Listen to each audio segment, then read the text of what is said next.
maanta Kismaayo waxaan la shiray oo la kulmay culimada diinka iyo aimada masaajidda oo ficlan aan ka doodayna dood dheer oo ku saabsan masaajidada in la xidho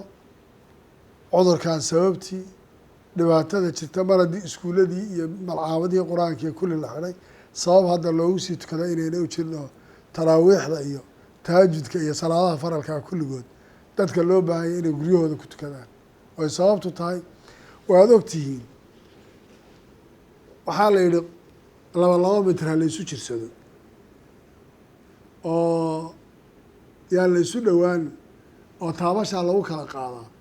oo neef baa lagu kala qaadayaa waxaasoo dhan baa yaalla masaajidka cidhiidhiga ad aragteen iyo safka la gelaya laleeyahay gomadaha ha la isa saaro oo garbaha ha la isa saaro oo sidaa la isugu soo dhowaado iyo kulaylka uu leeyahay wax intaa leeg baa ka iman karay waxaa dhibaato naga haysata fahmi la-aanta waxaa masaajidka roob baa da-aya oo dhiiri baa jira yaa waxaa loo reebay masaajidkii waxaa la yihi yaan lagu soo tukanayaan la iman hadduu roob da-ayo oo waxaa la yihi aadaankii oo wax lagu daray asalaatu fi rixaal gurihiina ku tukada oo waxaa la yidhi toon baa ugu yaroo qofka toonta soo cunay waxaa la masaajidada yoonimana gurigiisa ha ku tukada maxaad u malaynaysaa toon mehe cudur virus oo intaasoo boqol oo qof hal mar gaadhayahay dhibaato intee la-eg buu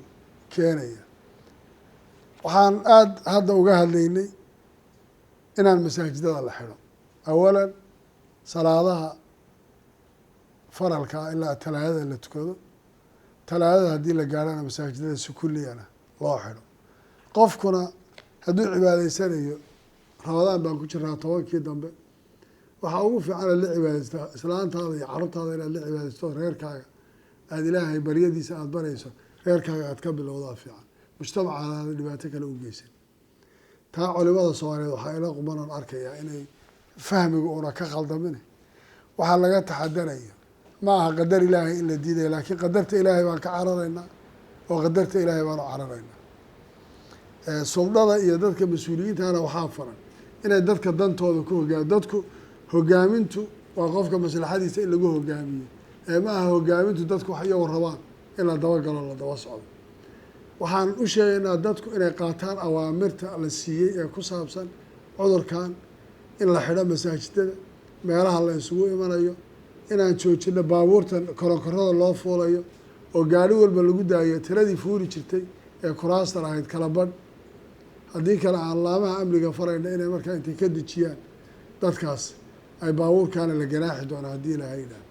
marka waxaan labada munaasabadood isugu soo aadiyey dhalinyarada xoogga jira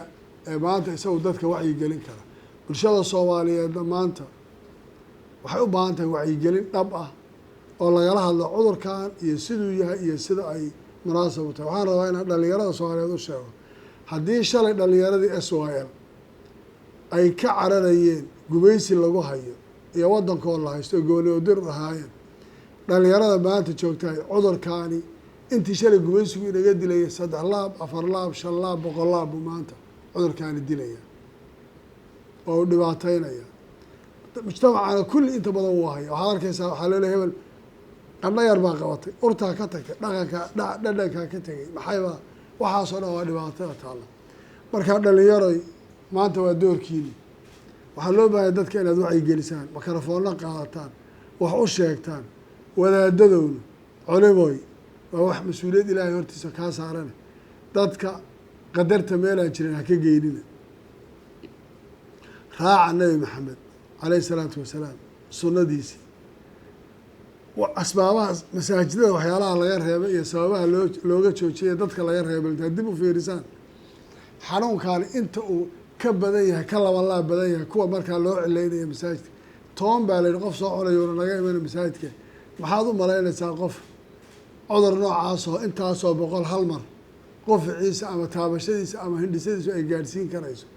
oo aada maqlayso maanta dad badan oo jeclayn hebel xalay unbaa lagu soo boday neeftaa ku dhegtay carabka yaa qalalay waxaa ku dhacay ortaa ka tagtay haddana wuu dhintay qalabkii iyana aynaanu haysano dowladihii waaweyne maanta ay leeyihiin waxay la tahay arrintaas in siday tahay loo waxeeyo go-aanada hadda aan jubbaland ahaan soo saaray ee dadka maanta aan u sheegnayna oo aan aimada masaajid iyo kulli kala hadallayna waxaan rabnaa inay siday tahay u dhaqan gashay haddii la laamaha amniguna ay sidaa uga shaqeeyaan gaar ahaan waan ku celcelinaa dhalinyaradu ha raacda raadkii shalay 77 sano ka hor ay dhalinyaradu qaadeen iyagoo gumaysi iyo kala dagaalamaya kuwa maanta jooga waxaa looga baahan yahay inay ka fakeraan waddanku meesha u socdo inay ka taliyaan siyaasadda meesha waddanka ay u socoto inay ka fakeraan waddanka burbur maxaa ku keeni kara inay ka fakeraan cudurkan iyo dadka si uga badbaadin lahaayeen ay u wacyigelin lahaayeen ay iyagu u samayn lahaayeen iyagoo lafooda iska ilaalinaya inay tadxiyo sameeyaan oo dadka wacyigelin u sameeyaan aad baad u mahadsantihin asalaamu calaykum